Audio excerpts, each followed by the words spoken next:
Coordinate geometry start करें, basics of coordinate geometry, ठीक है। पहला वाला जिंगल वाला लाइफ, ठीक है, x2 minus x1 whole square y2 minus, बस इससे अच्छा और क्या है? दुनिया खत्म हो गई, इतना इजी। अच्छा कोई भी एक पॉइंट है x y, उसका ओरिजिन से डिस्टेंस कितना होगा? 0 0, तो x1 भी 0 हो गया, वही under root x square plus y square. तुम नहीं लाया? क्यों तुम लाया? हाँ क्या चल रहा है क्लास में, कुछ ध्यान नहीं रहता है? हाँ क्या होगा क्या नहीं होगा। अच्छा दो पॉइंट के बीच में distance, distance between the points ये वाला, देखो तो इन दोनों में डिस्टेंस, इन दोनों का देखो x कोऑर्डिनेट सेम है, सिर्फ y कोऑर्डिनेट अलग है, मतलब एक इधर है एक इधर है, तो इन दोनों में डिस्टेंस क्या होगा? सिर्फ y का डिस्टेंस चेंज करना, ये x1 y1 है और ये x2 y2 है, तो डिस्टेंस क्या होगा? y1 माइनस y2, उसका मॉड लिया क्योंकि अपने को पता नहीं कौन ऊपर कौन नीचे, ठीक है ना। देखो किताब में देखो कौन सा वाला, पहले देखो समझा है कि नहीं। दूसरा वाला में y कोऑर्डिनेट सेम है, मतलब इस टाइप का है, इधर है x1 y1, इधर है x2 y1, अब इसका डिस्टेंस क्या होगा? x2 माइनस x1, समझ में आ रहा ना, ये अपना कोऑर्डिनेट ज्योमेट्री है xy, ये वाला डिस्टेंस क्या होगा? ये x1 माइनस x2 है, क्लास 10 का कोऑर्डिनेट ज्योमेट्री, और ऊपर से हम लोग भी किया आर सर्कल का कोऑर्डिनेट ज्योमेट्री, सबको मिक्स करो, कॉम्बो करो तब आएगा, ठीक है। देख लो एक एक लाइन देखो, बहुत कुछ नहीं देखना होगा, मैं बोल दूंगा नहीं चाहिए नहीं चाहिए, लेकिन बहुत कुछ देखना भी होगा, ठीक है। फोर्थ वाला पॉइंट तक कुछ मुश्किल है? बोलो बोलो, होने से बोलो। हाँ y1 सेम दिया है ना, x1 y1 x2 y1, इसलिए तो x1 माइनस x2 है, और अगर x1 सेम हो गया दोनों में, इसमें x1 सेम है, ये भी x1 ये भी x1, तब y1 माइनस y2। कोई भी एक पॉइंट का x एक्सिस से डिस्टेंस कितना होता है? जैसे 3 4 एक पॉइंट ले लिया, what is the distance from x axis? 3 4 लिया पॉइंट, x एक्सिस को डिस्टेंस कितना हो जाएगा?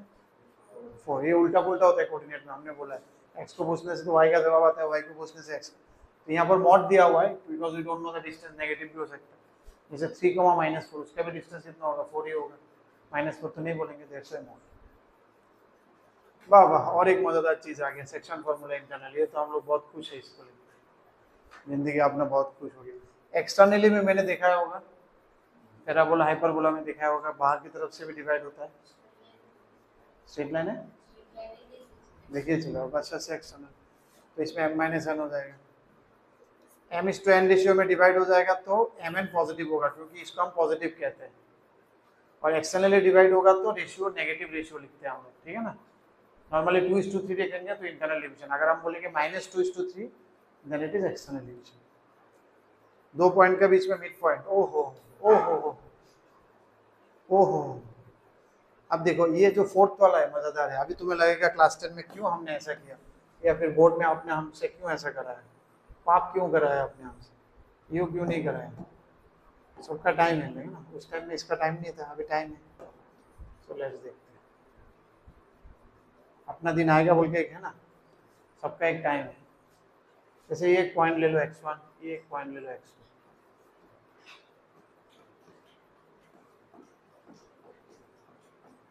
इसको मान लो एक पॉइंट ने एक रेशियो में डिवाइड किया, कौन सा रेशियो में डिवाइड किया हमको निकालना है, क्लास 10 में कर लिया, in what ratio p divides ab, let the ratio is k:1, कर लिया, क्लास 10 किया था हम लोग, k:1 करके फिर x को,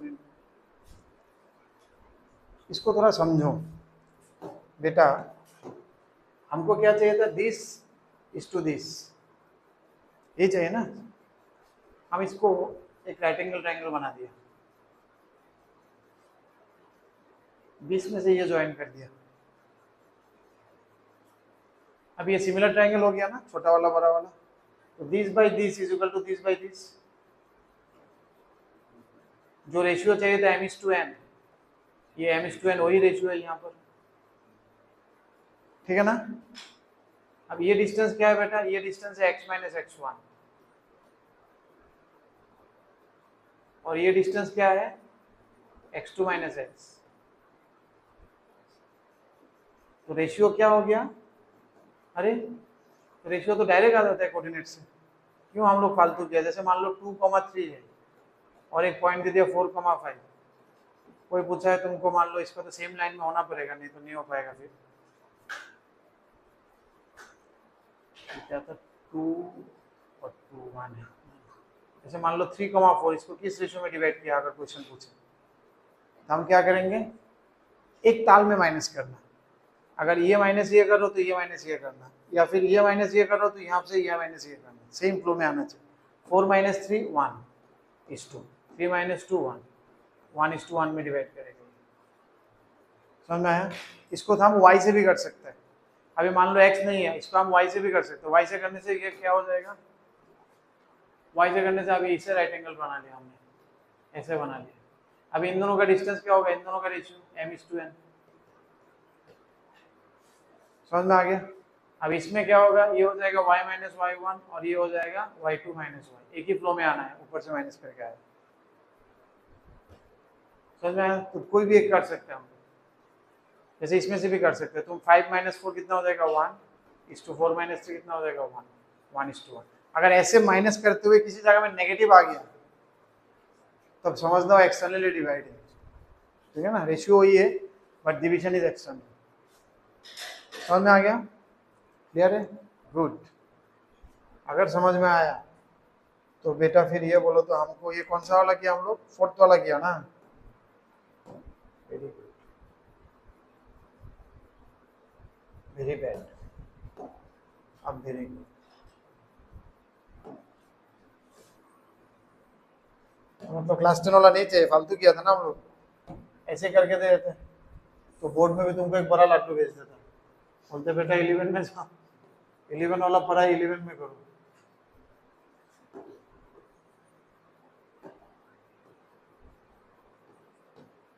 अब ये सिचुएशन को देखो, यहाँ x1 y1 है, यहाँ x2 y2 है। अपने को निकालना है कि इस लाइन को ये y एक्सिस कौन से रेशियो में डिवाइड कर रहा है, क्या y एक्सिस। तो y एक्सिस कौन से रेशियो में डिवाइड कर रहा है, तो हम क्या करेंगे इसको, तो वो समझ में आ गया, तो एक्सटर्नल होगा तो पीछे की तरफ लेके आ गया, तो ये वाला ये कर रहा है, तो रेशियो क्या होगा, दिस इज टू दिस। समझ में आया? और आपने को अभी हम लोग ने क्या पढ़ा था, वो इस माइनस वाला, ठीक है ना? और ये कोऑर्डिनेट क्या है अपना, इसका कोऑर्डिनेट क्या होगा, समथिंग 0, y, कुछ एक y होगा। अब ये रेशियो क्या होगा, देखो बेटा ये डिस्टेंस कितना है, तो इसका और इसका रेशियो होगा, राइट एंगल ट्रायंगल बनाएंगे तो। या फिर तुम देखो x1 - x0 कितना होता है, x1 is 2, x2 - 0, जो इंटरसेक्ट कर रहा है, बीच वाला नहीं, जो इंटरसेक्ट, उसमें वो बीच, the point which is intersecting it, which is sectionalizing it, कौन सेक्शन कर रहा है, ये सेक्शन कर रहा है, तो x1 - 0 x1, वो x2 - 0 x2। लेकिन ये रेशियो माइनस होगा, समझ में आ रहा है, क्योंकि बाहर है। समझ में आया? ठीक है, तो देखो यहाँ फ्लो लेकिन हिल गया था, कैसे फ्लो हिल गया था सर, ऑटोमेटिक क्यों नहीं माइनस आया, आपने जबरदस्ती क्यों दिया। देखो माइनस के लिए मैंने क्या बोला था, ये एक पॉइंट है, ये पॉइंट है और बीच में सेक्शन करता है, तो अगर ये माइनस ये करोगे तो ये माइनस ये करोगे, तो पहले से बीच वाला जो पॉइंट इंटरसेक्ट कर रहा है वो वाला -x1, तो -x1, वो वाला -x1, फिर ये वाला माइनस ये, फिर x2 - 0। इसलिए रेशियो हमेशा क्या होता है, -x1.x2, ये हो गया -x1.x2, -x1 is to x2। समझ में आ गया? तो हमेशा माइनस नहीं होगा, बोले सर ये तो हमेशा एक्सटर्नल नहीं होगा, ठीक है नहीं होगा बेटा, इंटरनल भी होगा। जैसे मान लो ये एक पॉइंट है, एक पॉइंट दे दिया -1, 2 और ये एक पॉइंट है -3, 5, बोलो तो इसको कौन सा रेशियो में डिवाइड कर रहा है, हमने क्या बोला है, ये +3 है, हमने क्या बोला है, -x1 y एक्सिस डिवाइड करा, तो मेरा क्या फॉर्मूला था, -x1 is to x2, तो -x1 क्या होगा, -1 is to x2 कितना है 3, तो आंसर कितना है 1:3। तो अपने को दिख भी रहा था ये इंटरनल डिवीजन है, ये तो पॉजिटिव आना चाहिए ऑटोमेटिक आंसर, फॉर्मूला लेकिन माइनस देके लिखा मैंने, तो फॉर्मूला तो माइनस से लिखोगे automatic it will make it plus, क्योंकि उधर चला जाएगा ना कोऑर्डिनेट में, वो प्लस आ जाएगा, तो ये फॉर्मूला ही हो गया हमेशा के लिए, जो भी कोऑर्डिनेट हो, अगर ये प्लस आ जाएगा फॉर्मूला लगाने के बाद, तो मतलब ये इंटरनल y एक्सिस बीच में घुस गया, अगर नहीं आएगा तो y एक्सिस एक साइड में है, इसलिए एक्सटर्नल डिवीजन। इसी का उल्टा भाई बन जाएगा x एक्सिस माइनस y1:y2। ये चीज ध्यान रखना, नहीं तो वो k:1 वाला दिन चला गया अपना, वो बचपन वाला, वो सुनहरा बचपन वाला दिन अपना चला गया। लेकिन अभी भी सुनहरा दिन, अभी अच्छा है, डायरेक्ट निकल जाता है शॉर्टकट, कुछ करना नहीं होता है, ठीक है ना। हो गया, इतना समझ में आ गया, आगे बढ़े। ये हम लोग पहला पेज में है।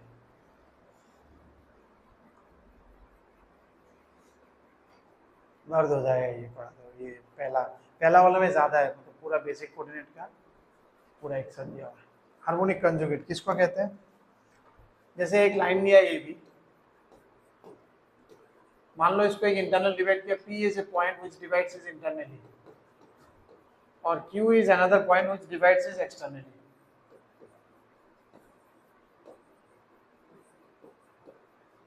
सेम रेशियो में एक इंटरनली डिवाइड कर रहा है, एक एक्सटर्नली डिवाइड कर रहा है, तो P और Q को एक दूसरे का हम लोग हार्मोनिक कंजुगेट कहते हैं। They are conjugate to each other and this conjugate is known as harmonic conjugate with respect to AB. P and Q are known as harmonic conjugate with respect to AB. यही चीज लिखा है, P is called the harmonic conjugate of Q and Q is called the harmonic conjugate of P. PQ are a pair of conjugative points with respect to AB. AB के respect में they are conjugate to each other and that conjugate is known as harmonic conjugate. ठीक है। अगर मान लो Q is a harmonic conjugate of P है, then AP AB AQ, AP AB AQ, ये तीनों कौन सा रेशियो में होता है? They are in HP, harmonic progression. AP GP HP है ना, इसलिए हार्मोनिक कंजुगेट कहते हैं इसको, because they are in harmonic. Sequential series अभी तक आया नहीं, हम लोग आने से देखेंगे। Because they are in harmonic progression we say it is in, they are in harmonic conjugate. कौन सा ए से आगे बढ़ते रहो, AP AB देन AP, ठीक है। अभी देखो PQ अगर AB को हार्मोनिकली डिवाइड कर रहा है, AB को हार्मोनिकली डिवाइड कर रहा मतलब क्या है? P इंटरनल है, Q एक्सटर्नल है, तब उल्टा हो जाता है, तब AB PQ को भी हार्मोनिकली डिवाइड कर रहा है, AB भी PQ को हार्मोनिकली डिवाइड करता है, m-n m+n। समझ में आ रहा है? इसमें PQ डिवाइड किया तो AB को m/n में हार्मोनिकली, अब उल्टा PQ को AB डिवाइड कर रहा है हार्मोनिकली m-n m+n। प्रूफ में नहीं गया, देख लो, ठीक है।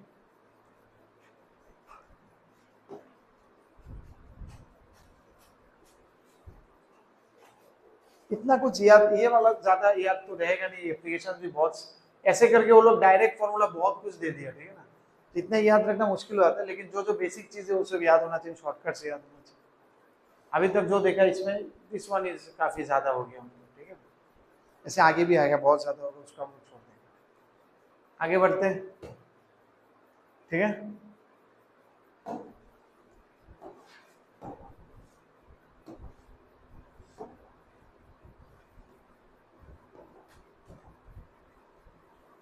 हे भगवान, मुक्ति दे मुझे इस जालिम दुनिया से मुक्ति, जालिम टॉपिक से मुक्ति दे। इसमें इतना बोलना पड़ता है, इतना बोलना पड़ता है, इतना बोलना पड़ता है। पॉइंट ऑफ ट्राइसेक्शन, ट्राइसेक्शन मतलब 3 पीस किया है इसको।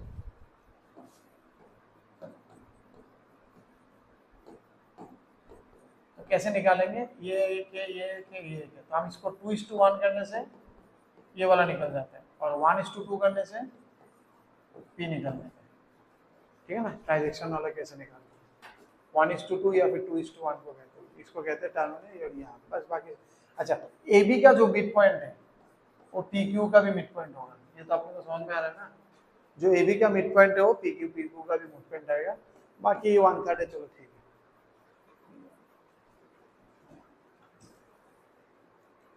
कोलिनियरिटी हमको पहले से पता है, पहले हम लोग किया, क्लास 10 में भी किया था। तीनों पॉइंट एक लाइन में कोलिनियर होने से हम क्या करते हैं? डिस्टेंस निकालते हैं तीनों का, और sum of 2 distance must be equal to third distance. 2 मिला के तीसरा के साथ मैच हो गया तो एक ही लाइन में। या फिर तुम एरिया भी निकाल सकते हो, ट्राइंगल के एरिया निकाल दो, ठीक है ना। ट्राइंगल के एरिया कैसे करते थे, ये वाला था ट्राइंगल के एरिया, ऐसे करके किया था क्या हम लोग, x1 y2 माइनस y3 वाला नहीं लिखा हम लोग। अच्छा ठीक है, समझ गया। हाफ इंटू लिख के लाइन में लिख के, x1 होने से y2 y3, साइक्लिक ऑर्डर में घूमने से 2 होने से 3 1, 3 होने से 1 2। अच्छा ये एक्चुअली ये डिटर्मिनेंट से आया है, इसको कहते हैं डिटर्मिनेंट। कैसे खोलता है नेक्स्ट दिन देखेंगे हम लोग। बोले सर दिखाना सर इसका डिटर्मिनेंट कैसे खोलता है। ठीक है, इससे सीखने से मतलब वो फॉर्मूला सीखना नहीं पड़ता है, और बहुत कुछ डिटर्मिनेंट से आसानी से हो जाता है।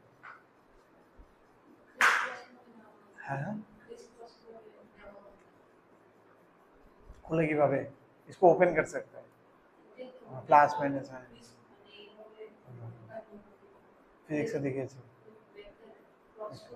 वेक्टर क्रॉस प्रोडक्ट वही वेक्टर क्रॉस प्रोडक्ट वाला जैसे निकालते हैं ऐसे करके वही वाला दिखा देंगे हम, ठीक है। और एक कर सकते हैं कोलिनियरिटी का, हम क्या कर सकते हैं, इसका जो स्लोप है AB का स्लोप और BC का स्लोप सेम कर दें। AB का स्लोप क्या होगा, y2 माइनस y1 में x2 minus x1, y2 minus y1 में x2 माइनस x1, और इसका slope y2 minus y3 by x2 minus x3। दोनों इक्वल कर देने से ये रेशियो सेम हो जाता है। तो तीन मेथड है अपना कोलिनियरिटी का, एक है डिस्टेंस सम करके, एक है एरिया जीरो करके, या फिर स्लोप इक्वल कर दो, AB का स्लोप और BC का स्लोप, या फिर AB का स्लोप और AC का स्लोप। स्लोप भी इक्वल करोगे तो एक ही लाइन में लेना पड़ेगा, क्योंकि पॉइंट भी फिक्स पैरेलल नहीं हो सकता, क्योंकि पॉइंट तो A से चालू हुआ है ना, तो A से इस स्लोप में इधर जाएगा तो सेम स्लोप से इधर इसी के ऊपर से जाना पड़ेगा। Area of A triangle, area is non negative, इसका फॉर्मूला ये कैसे खोलना है हम लोग दिखा देंगे। दूसरा वाला का तो जरूरत नहीं, क्योंकि वाटिक से अगर हम पहला वाला सीख लिया दूसरा वाला का कोई जरूरत नहीं है, इसलिए मैंने 2 3 4 ये सब मार्क नहीं किया होगा, देखना 2 3 4 5 ये सब मार्किंग नहीं है, क्योंकि ये सब उसी फॉर्मूला से आ जाता है, जरूरी नहीं और स्पेसिफिक सीखने के लिए। 6 का 1 और 2 बनेगा, बाकी नहीं चाहिए। किताब में क्रॉस क्रॉस दे दो या फिर टिक कर दो, या फिर जेरेक्स में आया भी होगा। हाँ, ये एरिया ऑफ इक्विलेटरल ट्राइंगल हमको पहले से पता है, √3/4 फिर अगर हाइट है, इसका हाइट कितना हो जाता है, अगर √3/2 है, ये भी लिख लो, ये भी था। बी का और जरूरत नहीं, हाइट के हिसाब से निकालने बोला, दैट यू ऑलरेडी कैन। अच्छा ये सेंट्रोइड, सेंट्रोइड वाला हमने पढ़ा था, क्या है, मीडियन जहाँ मीट करता है दैट इज सेंट्रोइड। और सेंट्रोइड एक्चुअली सेंट्रोइड को पकड़ के तुम ट्राइंगल का अगर खींचोगे तो फ्लैट रहेगा। सेंट्रोइड का फिजिकल मीनिंग समझ में आता है ना, नहीं समझ में आया सेंट्रोइड को। जैसे अगर फिजिकली सेंट्रोइड का क्या मीनिंग है, बंगाली में इसको हम लोग कहते हैं भौर केंद्र। भौर केंद्र मीन्स इसका वेट बराबर है। जैसे मान लो ये सेंट्रोइड है ना, तो हमने इसको ऐसे पकड़ लिया, पकड़ के खींचा तो ये फ्लैट रहेगा, ना इधर हिलेगा ना इधर, सब तरफ से बैलेंस हो जाएगा। That is known as centroid. Centre of gravity, centroid, moment of inertia आने वाला है तुम्हारा फिजिक्स में। ट्राइंगल का निकालो, स्क्वायर का निकालो, ठीक है, जो बैलेंस है। इसलिए ध्यान देना, ये जो 3 ट्राइंगल बना है यहाँ 1 2 3, ठीक है ना, ये एक ट्राइंगल बना है, एक ट्राइंगल, ये तीनों ट्राइंगल के एरिया सेम होता है, और टोटल एरिया ये तीनों का किसी का भी 3 टाइम्स कर दो, क्योंकि बैलेंस है ना, इधर जितना रहेगा पोर्शन इधर, तीनों तरफ ये सेम पोर्शन, बट एकदम सेम पोर्शन में 3 पीस हो जाता है, इसलिए एरिया बराबर हो जाता है। किसी एक का एरिया निकाल के तुम 3 टाइम्स कर दो, पूरे का टोटल एरिया आ जाएगा। कितना पेज हुआ, दूसरा पेज था, जल्दी हो गया, ज्यादा पेज था, अपना रिपीटेशन हो रहा है। आगे बढ़े,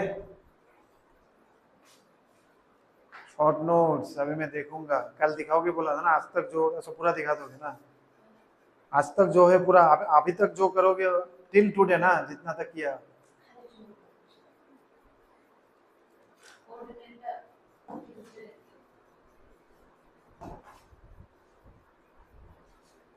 अभी ये कैसे आगे,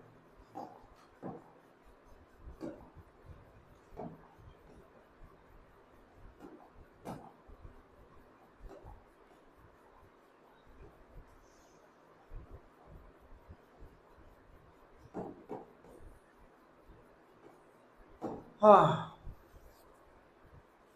ट्राइंगल का मिड पॉइंट दिया हुआ है 3 साइड्स का, इसका इसका इसका, तीनों साइड्स का मिड पॉइंट दिया हुआ है। कितना ट्राइंगल बना है, 4 ट्राइंगल बना है, ये चारों का एरिया समान होता है, इक्वल होता है। किसी एक का एरिया निकाल के इंटू 4 टाइम्स कर दो, हो जाएगा टोटल एरिया, ठीक है।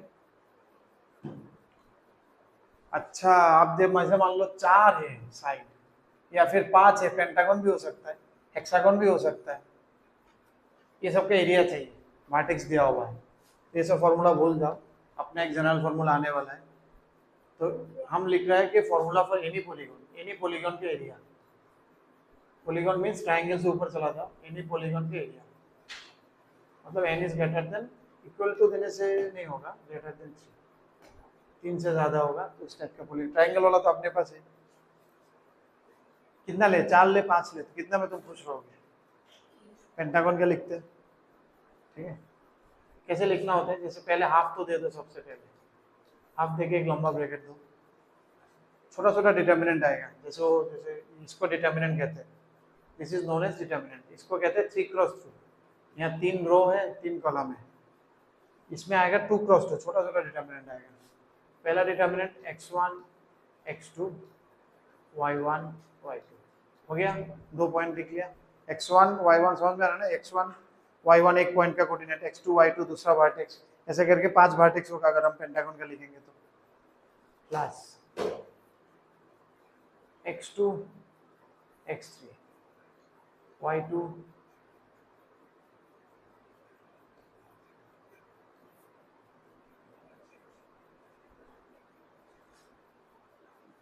ऐसे नहीं लिखते, ऐसे लिखने में फ्लो चला जाता है, हालांकि सही है लेकिन एक फ्लो चला जा रहा है, दूसरा वाला लिखने में मेरा फ्लो में चला गया। हम ऐसे लिखते हैं x1 है, फिर से हो गया x1 y1 x2 y2, उसमें पॉइंट्स आ रहा है, पहला पॉइंट आया x1 y1, फिर दूसरा पॉइंट आया x2 y2, फिर दूसरा पॉइंट है x2 y2, फिर x3 y3, समझ में आया ना, ऐसे करके चलते जाएंगे, x3 y3, फिर चौथा पॉइंट आएगा x4 y4, फिर पांचवा पॉइंट आएगा x4 1 4 y4 के साथ x5 y5, फिर इसके साथ पांचवा पॉइंट आएगा, और क्या से हो गया, पास तो हो गया, हम तो पेंटागन के लिए लिख रहा है, लेकिन इसका मुंह बंद करना पड़ता है, नहीं तो बहुत बात करता है। x1 y1, वो जो फर्स्ट पॉइंट है पूरा घूम के आया ना पेंटागन के लिए, यहाँ से घूम के वापस फिर इसका और इसका लिखना पड़ता है, नहीं तो ये साइड खाली रह जाता है। तो अगर हेक्सागन होगा तो चाहे लास्ट वाला समझ में है ना, लास्ट वाला को फिर से 1 के साथ कर देना है, तो किसी भी साइड के लिए बन जाएगा, हो गया।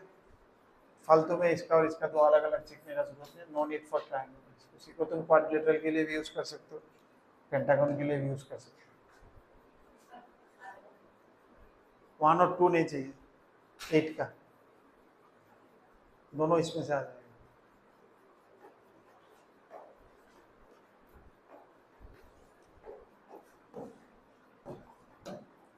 अभी तक कुछ मुश्किल नहीं है, बोर तो नहीं लग रहा है ना, थोड़ा तो बोर लग रहा है, थ्योरी है, लेकिन करना पड़ेगा, लेकिन ऐसा तो नहीं इतना थ्योरी करके एक न्यूमेरिकल होगा, पूरा बेसिक तो एक साथ आना पड़ेगा। जैसे मान लो एक पैरेललोग्राम है, P1 P2 are the distance between दो पैरेलल सेट के बीच में डिस्टेंस, इन दोनों के बीच में डिस्टेंस और इन दोनों के बीच में डिस्टेंस।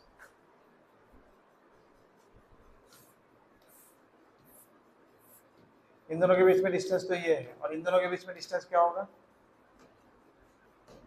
इससे परपेंडिकुलर खींचना पड़ेगा तभी डिस्टेंस बनेगा, इसका और इसका डिस्टेंस, समझ में आ रहा है। तो ये दिया, ये P1 ये P2 है, तो इसका एरिया कैसे निकलेगा, जैसे मान लिया क्या एंगल दे दिया इन दोनों के बीच में, कौन सा एंगल दिया, and the theta is the angle between the adjacent sides, ये दोनों साइड के बीच में एंगल दे दिया थीटा। तो आपने को ये हाइट P1 होता है, और ट्रायंगल के लिए क्या होता है, हाइट इनटू बेस होने से हो जाता है। पैरेललोग्राम के लिए क्या, हाइट इनटू बेस, हाइट अपना क्या है P1, और बेस क्या हो जाएगा, जैसे तुम देखो P2 को अगर हाइट मान लिया हमने तो ये बेस बन जाएगा अपना, ये अल्फा थीटा है, तो ये P1 क्या होगा, ये P1 बाई साइन थीटा बनेगा, ये वाला साइड, क्योंकि साइन थीटा क्या हुआ है, P1 बाई 30 बनता है ना, साइन थीटा क्या है, P1 बाई क्वेश्चन मार्क, तो क्वेश्चन मार्क क्या बन जाएगा, P1 बाई साइन थीटा, तो ये वाला बेस कितना हो गया, P1 बाई साइन थीटा, और हाइट कितना हो गया P2, तो height into base P2 into P1 by sine theta. Direct formula का जरूरत नहीं, यू थिंक दैट कहाँ से आया, ठीक है ना, इसका बैकग्राउंड भी इसलिए हमेशा याद रखो कहाँ से आ रहा है, हर एक के साथ एक छोटा छोटा ड्राइंग होने से तुम्हें फील आएगा, अच्छा क्योंकि डायरेक्ट याद रखना मुश्किल होता है, बहुत रेयरली यूज होता है। कब यूज होगा, कब दो परपेंडिकुलर देगा, एंगल देगा, तब तक तुम पूरा दुनिया हिल जाएगा। लेकिन एटलीस्ट ये याद रखो, अच्छा ऐसे भी बन सकता है हाइट इनटू बेस देंगे। सिमिलरली अगर रम्बस हो जाएगा तो P1 P2 सेम हो जाएगा, तो बनता है P² sin थीटा।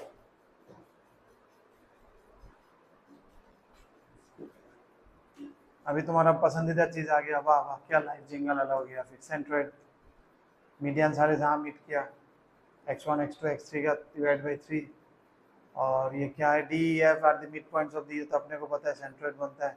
और क्या है, G is the centroid and D F R the mid point, वही तो कितना कुछ लिख जाएगा। अच्छा डी एफ का भी सेंट्रोइड G होगा, एबीसी का जो सेंट्रोइड है इसका भी सेंट्रोइड G होगा, ठीक है ना। जो मिड पॉइंट वाला बोला इसलिए बोला डी एफ का भी सेंट्रोइड G होगा। मैं तो वही सोच रहा हूँ इतना कुछ क्या बोल रहे हैं। और आपने को क्या भी पता है 2:1 रेशियो में इंटरनली डिवाइड करता है, ये ऊपर वाला 2 होता है, नीचे वाला 1 होता है, 2:1 रेशियो मीडियन वाला। भूल गया, क्लास 10 में था ना ये 2:1 वाला, ये वाला 2 ये वाला 1, 10 में नहीं था है? 11 में भूल गया, और 11 तो अभी चल रहा है। जैसे एडी मीडियन है ना, ये सेंट्रोइड है ना, तो ये वाला 2 ये वाला 1 क्यों नहीं था इसमें, आउट ऑफ सिलेबस तो ना हटा दिया ना, क्या पहले तो था, नहीं किया हम लोग, किया था ना, नहीं किया, तो फिर तुम भी आउट ऑफ माइंड कर दिया, आउट ऑफ सिलेबस था, मैंने तो पूरा कराया था। ये रेशियो क्या होता है, 2:1 रेशियो, ध्यान रखना। 2 कौन सा वाला, ऊपर से जो आएगा वो 2 AG, और नीचे वाला पोर्शन 1, मतलब पूरा पूरा अगर 3 है तो ऊपर वाला 2 सेंटीमीटर, नीचे वाला 1 सेंटीमीटर, 2:1 में डिवाइड हो जाएगा। समझ में आ गया। और एक पेज कर लेते हैं ना, उसके बाद ब्रेक देते हैं,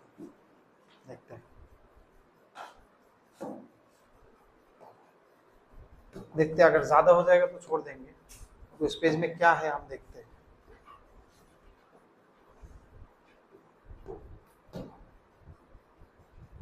अरे यार